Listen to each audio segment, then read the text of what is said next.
Welcome to the AP Sports Pod. This is Andrew Pasquinelli, your host, coming at you with my Circa picks for the Circa Million contest. Just grinding through it. I'm committed to doing it, but it's been a struggle so far this season. Cannot get any positive momentum going, and last week just felt bad. So let's go ahead and take a look at the picks from last week. Tampa Bay versus Atlanta. Like the pick, like picking against Atlanta on the road. I think this was the game that I paid the closest attention to in the morning session, I believe. So on my YouTube TV multi-view, I believe this is the one that I had the sound on for. It wasn't close. Atlanta kicked the game-winning field goal. Okay, so they win, they cover. It was it was a beatdown. Atlanta looked good. Atlanta looked physical. Atlanta looked pretty fast. Tampa Bay looked like garbage. So this ended up being a bad pick, and I took the Bucks, or not. I took Buffalo this Thursday night against Tampa Bay, and lo and behold, what happens? Tampa Bay covers on a ridiculous 1792 play drive, aided by 2 fourth down penalties. Or Buffalo probably should have covered that game, but that's okay. Not gonna hate it. We're just struggling. Just can't get any positive traction going. Browns, Colts. This game was a shootout. I don't know how the Browns go from having the best defense in the world to giving up 38 points against the Colts. But hey, I guess it happens. We'll see what they do against Seattle this week. Maybe you'll see that one on the next graphic here. But I also never felt comfortable about that one. Buffalo in New England. Buffalo got down early. They rallied late. That game flow in the fourth quarter was probably never going to get to a Buffalo cover. That one wasn't even close. The pick that I liked the most was the Eagles versus Miami Sunday Night Football, -2.5. I thought that was money in the bank. The final score of that one was 31-17. Philadelphia handed them a field goal, and they also had a pick six. I think Jalen Hurts had a pick six, or maybe it was a scoop and a score. I'm not sure. That game could have been 31-7. Philadelphia in total control, as I imagined that would happen. So that one played out how I had hoped and how I had envisioned. And last but not least, my beloved 49ers. So if you watch the other show, the Westgate Super on the Westgate Super Contest playlist with my buddy Filthy McNasty, we committed to picking the 49ers every week, given the fact that that's the team that I pay the closest attention to, therefore should probably give us an advantage or at least a decent shot at having a winning ATS record. Well, I have missed every single 49ers pick this season. That's hard to do. That is hard to do. They're 5-2. I would be 0-7 picking 49ers games when we're trying to get an advantage there. So this game, the 49ers just looked kind of flat on defense. Couldn't get Minnesota off the field.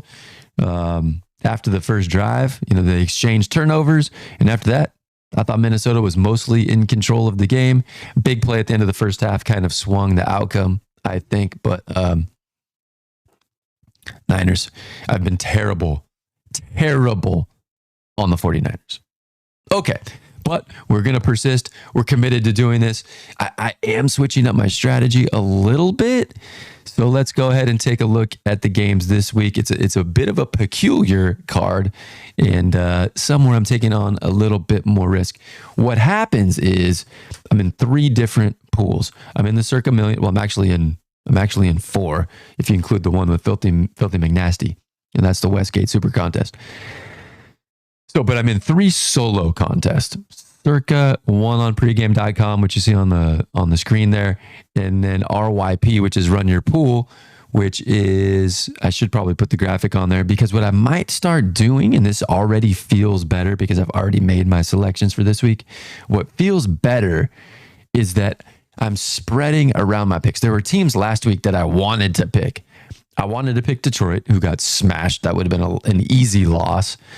I wanted to pick Pittsburgh. They won outright. And I wanted to pick the Giants. They won outright. But I'm confining myself to 5 picks across all the pools the same way. Forget that. Screw that. So now what I'm trying to do is come up with a core games that I really like that I'm going to put in all of my pools, and then disperse the rest of the teams that I want to pick. So here you have one representation. These are my circa million picks. And I may disclose, maybe I'll disclose, I probably will disclose the teams that I have in the other pools or the teams that I just feel like taking. So up there at the top, let's go with the Saints. This is a straight counter ATS play. And so what do I mean by that? The Saints, I'm looking at my notes here. The Saints are 1-5-1 against the spread. That's awful. So you would think, hey, they're 1-5-1 against the spread. That's probably going to continue because they're not very good ATS.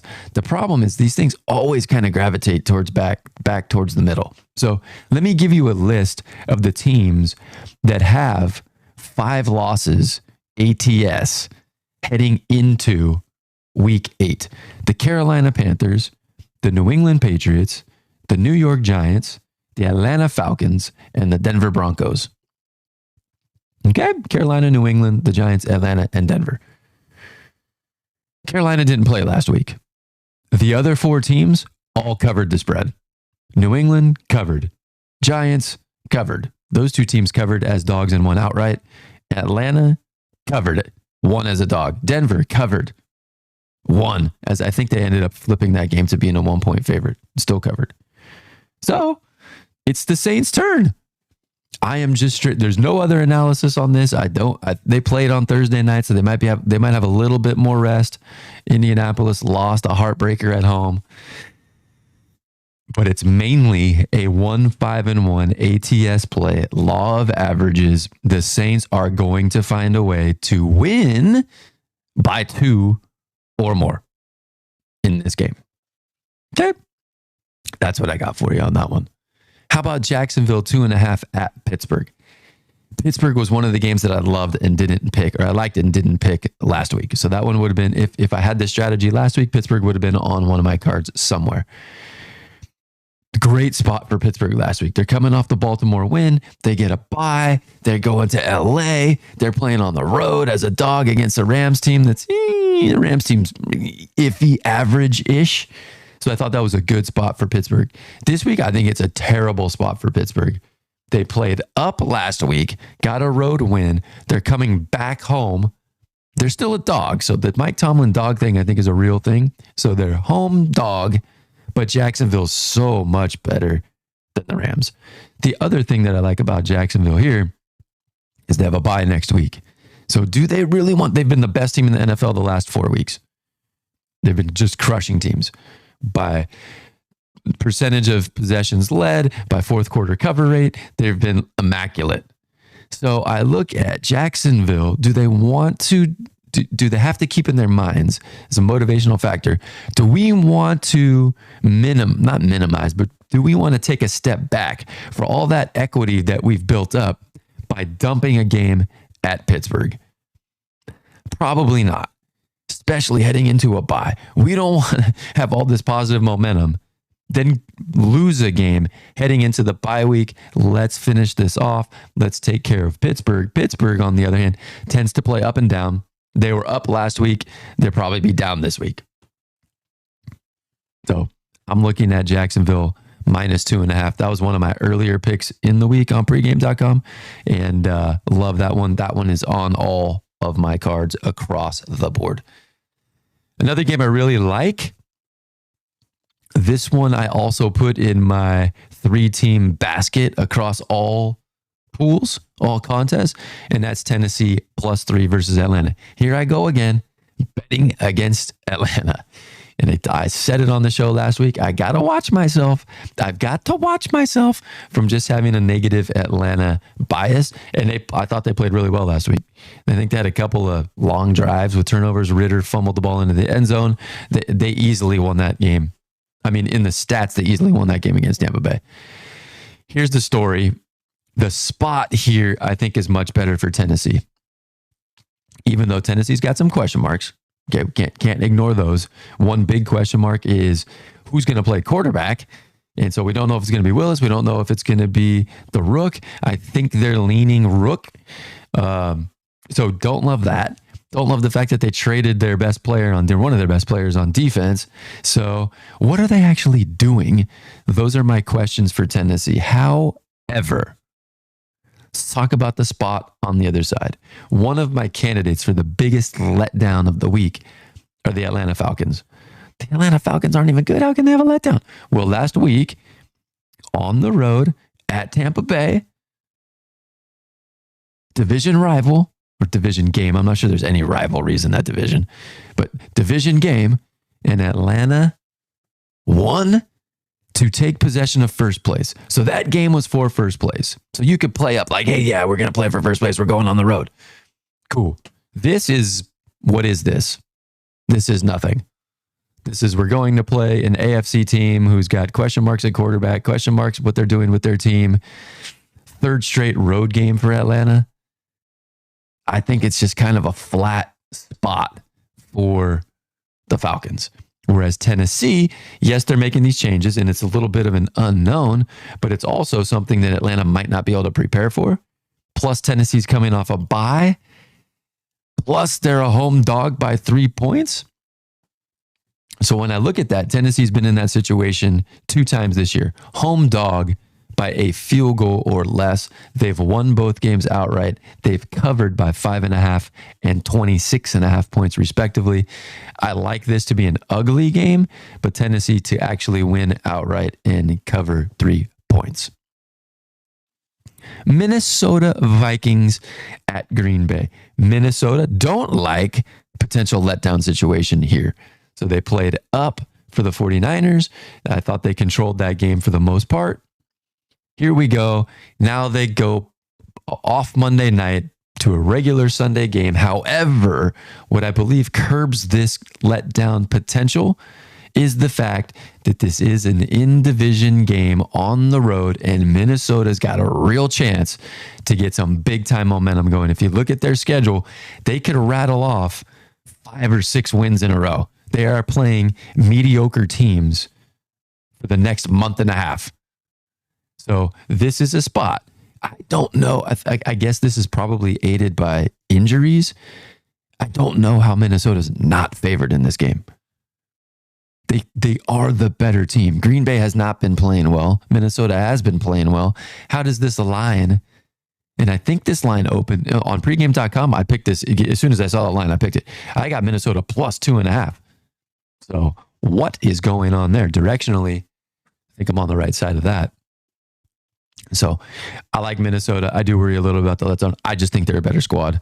Addison got nicked up a little bit, but he came back. They're still without Justin Jefferson. I understand the limitations, but maybe against the 49ers, they got the defense brewing. Maybe they got the defense going. The offense controlled the game. The offense made plays. The offense had a philosophy and a strategy to go up against the Niners defense. Let's see what they do against Green Bay on the road. I just like this because I like the line. Just win the game, Vikings. It doesn't have to be pretty.